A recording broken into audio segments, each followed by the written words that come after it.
Commissioner గారు అందరూ పోయి ఒక ప్లేస్ చూపించారు. అది లోకల్ ప్లేస్ చూపించారు. ఆయన పని చేస్తారు. కాబట్టి మీరు ఎంత తొందరగా అయితే బయట ఉన్న మార్కెట్ లోకల్ చేస్తే మన మున్సిపాలిటీ ఆదాయం దాంట్లో ఎంకరేజ్మెంట్ అవుట్ సైడ్ లారీలు అది వస్తుందా లేదా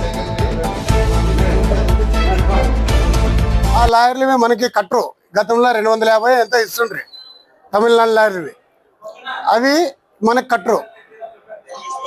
ఇంకొక మన ఆదం టౌన్ లారీలు కట్టరు, అవే కట్టరు. అంటే చాలా కోటికి పోయి వాళ్ళు చాలా తెచ్చుకున్నారు. మనం ఏం చెప్పున్నా పేదవాళ్ళ మీద పడాలా.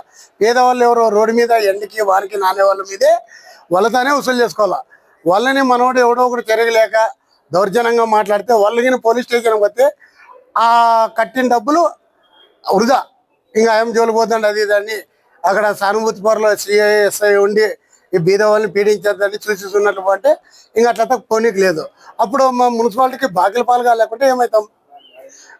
మమ్మల్ని కానీ దృష్టిలో పెట్టుకుంటాం. మా ఆస్తి పెట్టింటాం, ₹1 కోటి ఆస్తి పెట్టింటాం, 20 లక్షల అమౌంట్ కట్టింటాం, ఇంత కట్టి పాడుతుంటాం. కానీ ఇప్పుడు పాడుతూనే 76 లక్షలకి వేలం పాటు పడినాడు. ఇంక ఎక్కడున్నట్టు పాడాలా? ప్రారంభంలో మీ యొక్క ప్రాబ్లమ్స్ కానీ మీ యొక్క విన్నపాలను ఊరేనడంలో ఇది గత 15 సంవత్సరాలు కలిసి చూస్తున్నాం. వైఎస్ఆర్ గవర్నమెంట్లో వచ్చినా అట్లా అయింది, తెలుగుదేశం గవర్నమెంట్లో అట్లా అయింది, ఏ గవర్నమెంట్లో చూసినా అప్పులు మోసుకుంటాం పోతుంటాం. నా పేరు బి తిమ్మప్ప, మాజీ కౌన్సిలర్. ఇంత పెద్ద మొత్తంలో ఎందువల్ల పెంచారంటే మున్సిపాలిటీకి అధికమైన వాళ్ళని పెంచారు. మున్సిపాలిటీకి అధికం వస్తే సంతోషమే. మన వాటర్లు గిటర్లు ఏదో ఒక 2 వాటర్లు 3 వాటర్లు బాగుపడతాయి. కానీ లేని నిబంధనలు ఉన్నావు కదా, 2 చెక్లు అంటున్నాడు. ఇంకా నాయకుల వల్లనే కదా ఈడొచ్చి పాడిండేది. మా వల్ల నాయకులే కదా, మేమేం మామూలు వల్ల.